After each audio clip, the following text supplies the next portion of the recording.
Kama ni mara yako ya kwanza unatembelea chaneli yetu ya Top 5 Media, tunakuomba ubonyeze neno subscribe, kisha kwa chini itatokea alama ya kengele. Tunakuomba ubonyeze kengele hiyo ili uwe wa kwanza kupokea taarifa katika chaneli yetu. Asante. Yes, bwana, mara baada ya dirisha kubwa la usajili kufunguliwa kwa msimu wa mwaka 2026-2027, klabu ya soka Yanga Sports Club wamepanga kufanya maboresho vile katika eneo la wachezaji wa kimataifa, kwa sababu ya mapendekezo ambayo Yanga wameona kuna wachezaji ambao wametumika Yanga muda mrefu. Kwa ni muda sasa wa kutengeneza kikosi kipya, kikosi ambacho kitakuwa na ushindani zaidi ambacho hiki kilichomaliza msimu uliomalizika. Kwa hiyo hapa siku ya leo tutakwenda kukuambia orodha ya wachezaji wa kimataifa ambao kuna wengine tayari wamemalizana na klabu ya soka Yanga, wengine wapo katika hatua za mwisho kuweza kujiunga na klabu ya soka ya Yanga Sports Club. Kwanza tukienda kuanzia mchezaji wa kwanza ambaye tayari amesaini mkataba wa kuitumikia klabu ya soka ya Yanga ni Stefan Aziz Ki aka MVP, Most Valuable Player. Aziz Ki alishawahi kutoa tuzo ya mchezaji bora wa ligi kuu ya NBC msimu wa mwaka 2024-25. Fahamu nyota huyu kwa upande mwingine ni miongoni mwa wachezaji bora kabisa kuwahi kutoka katika nchi ya Burkina Faso kuichezea ligi kuu ya Tanzania. Msimu uliomalizika mara baada ya kutoka Yanga tunaona alijiunga na klabu ya soka ya Wydad Casablanca, kisha akauzwa Al Ittihad ya Libya, lakini ameshindwa kufanya vizuri katika vilabu hivyo. Sasa fahamu klabu ya soka ya Yanga wakaamua kufanya na mazungumzo na mchezaji huyu mara baada ya kuvunja mkataba wake na klabu ya soka ya Al Ittihad ya nchini Libya. Za ndani kabisa ni kwamba kwa sasa Mayele ameonekana jijini Dar es Salaam, na ikumbuke amemuoa Mtanzania. Kwa hiyo ndio sababu kubwa ambayo inamfanya kuishi nchini Tanzania, na Yanga amefanya mazungumzo naye kwa ajili ya kwenda kuboresha kikosi cha Yanga kuelekea msimu ujao. Kwa hiyo Mayele tayari ni ndani ya kikosi cha timu ya soka ya Yanga Sports Club.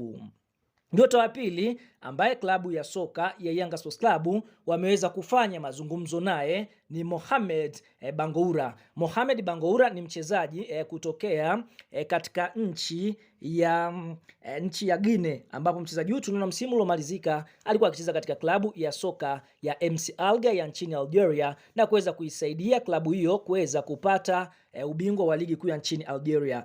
Mohamed Bangoura ni mchezaji ambaye ana umri wa miaka 22. Msimu uliomalizika alifunga magoli 8 katika ligi kuu ya nchini Algeria, lakini kutokana na changamoto ya kukosa nafasi ya kucheza na ameona Yanga pale Prince Dube ameondoka, kwa sababu Yanga walikuwa kimtafuta striker ambaye wanaamini atakwenda kuziba pengo la mchezaji Dube, basi akakubaliana na project ya klabu ya soka Yanga Sports Club. Kwa sasa kilichobakia ni uongozi wa Yanga kuongea na uongozi wa MC Alger ili kuweza kukamilisha dili, lakini mchezaji tayari ameshasema yes kwa klabu ya soka ya Yanga Sports Club.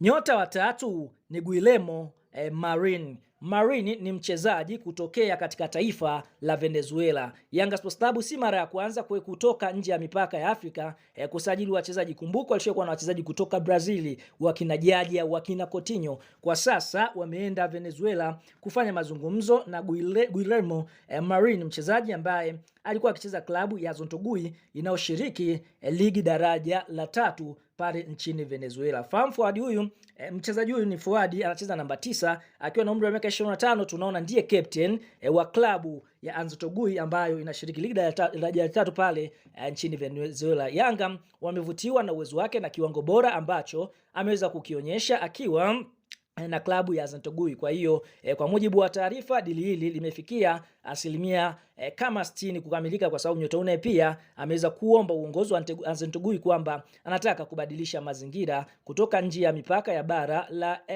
la Amerika Kusini na kwenda kutafuta changamoto bara jingine. Nyota wa 4 ni Bariwanga Bobosi. Bariwanga Bobosi ni mchezaji ambaye anatokea katika taifa la Uganda. Nyota huyu tunaona anacheza katika eneo la kiungo mkabaji. Tokea aondoke mchezaji anofahamika kwa jina la Khalid Aucho katika eneo la Yanga Sports Club la kiungo wa chini yani namba 6, hakuja patikana kiungo ambaye ameziba pengo lake. Licha ya Duke Abuya kutumika sana, tumemshuhudia Mohamed Damaro, lakini bado hawaja katika ule ubora ambao Khalid Aucho alikuwa nao. Kwa sasa Yanga wameamua tena kwenda Uganda kumsajili mchezaji Byeruwanga Bobosi, ambapo ikumbukwe Byeruwanga Bobosi alikuwa katika klabu ya Dockland Roots inayoshiriki ligi daraja la 5 nchini Marekani. Kwa hiyo mchezaji huyu mwenye umri wa miaka 24 amevutiwa na project ya klabu ya soka ya Yanga Sports Club. Kwa sasa anatafakari kuhusiana na ofa ambayo amewekewa na klabu ya soka Yanga. Kama kila kitu kitakwenda sawa, basi kuna uwezekano mkubwa Byeruwanga Bobosi naye akani miongoni mwa wachezaji ambao watakwenda kutambulishwa Jangwani. Na mchezaji wa mwisho ambaye klabu ya soka Yanga Sports Club wameweza kufanya mazungumzo naye ni James Akaminko Jakaboy kutokea Ghana, ambapo mchezaji huyu tunaona msimu uliomalizika alikuwa na klabu ya soka ya Azam Football Club. Mchezaji huyu mwenye umri wa miaka 30, Yanga Sports Club wamefanya naye mazungumzo mara baada ya klabu ya soka ya Azam kumpa thank you, na sababu za Yanga kufanya mazungumzo na mchezaji huyu James Akaminko ni kwamba kama dili la mchezaji Byeruwanga Bobosi litakwenda tofauti na wanavyotaka, basi moja kwa moja option yao ya pili itakuwa ni kwa James Akaminko, kiungo ambaye ana uzoefu na ligi ya Kitanzania, vile vile michuano ya CAF akiitumikia klabu ya soka ya Azam katika kombe la shirikisho hatua makundi. Kwa hiyo Yanga wanaamini kwamba wakimkosa Byeruwanga Bobosi, basi option inayofuatia ni Jakaboy, hapa tukienda kumongelea James Akaminko. Kwa hiyo tunaona hiyo ndio orodha ya wachezaji ambao wa kimataifa wapo katika rada za Yanga Sports Club, wengine bado wakiwa wanatafutwa. Lakini kumbuko ambaye kakameshia mpaka sasa hivi usajili Stefan Aziz Ki, mchezaji ambaye katika mazungumzo Mohamed Bongora, Guillermo Byeruwanga Bobosi na James Akaminko. Tuambie kwenye comment section kwa upande wako kuelekea msimu ujao, je, Yanga hii utaifungaje?